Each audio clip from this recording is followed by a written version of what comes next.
There's something about death that are focusing the mind.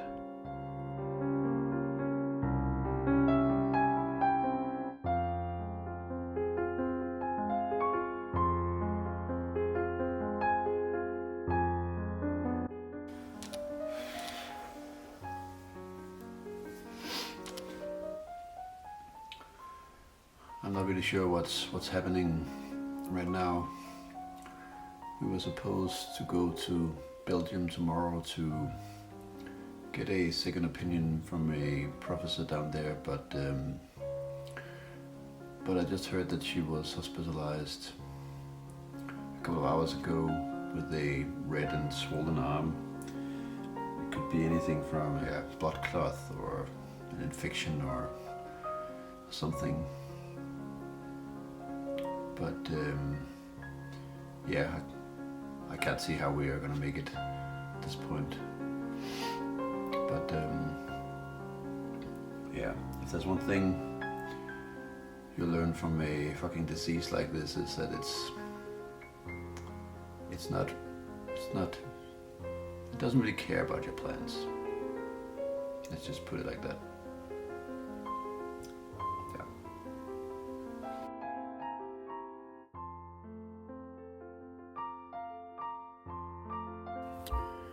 So let's go back to the beginning. I co-founded a startup and then another one.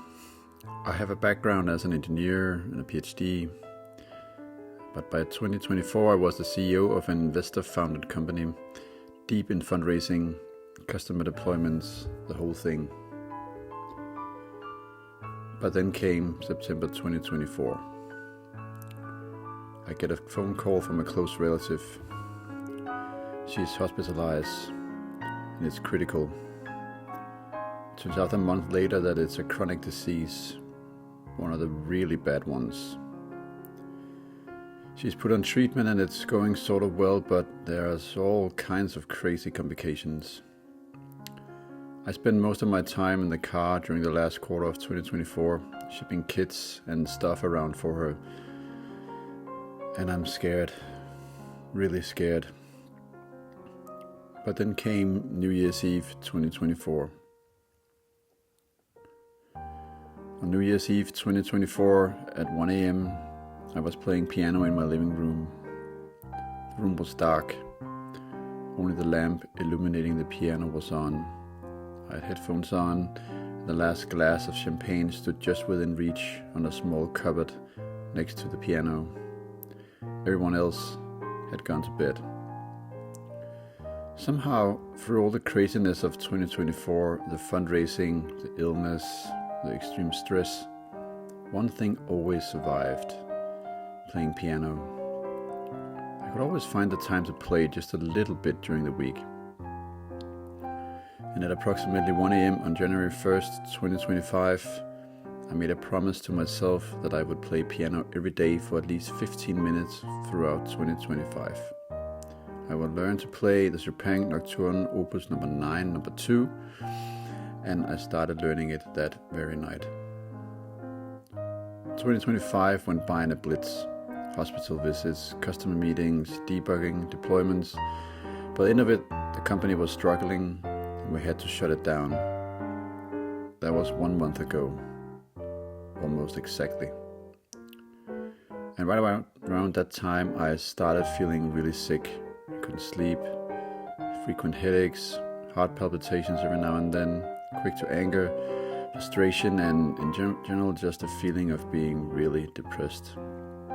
So the day after the company was officially shut down, I put myself on sick leave. So now I'm sick. My relative situation is really no better, and I am out of a job. But the thing that was always there throughout this insane year was the piano. I did indeed practice every single day. As a matter of fact, toward the end of the year, it was probably more like 1 to 2 hours every day. The piano was the only thing that was stable. I feel like I'm standing in a completely ruined house where everything around me is burnt, destroyed. But there in the middle of the room is a grand piano, completely unscathed, and it calls to me. Throughout the year I also started to listen to more and more classical music. In particular, the virtuosity of Liszt really caught me. So dramatic, so powerful and so tender and just so incredibly complex. So I decided to set out on this probably very naive mission.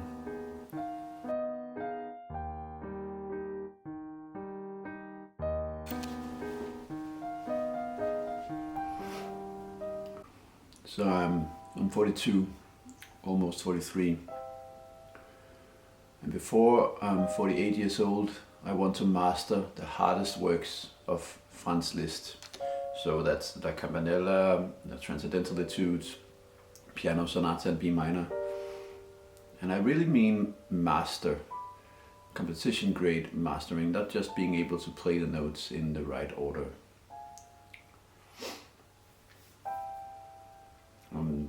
Why? I don't really know. All I know is that I just have to do this. So I'm just gonna document what happens.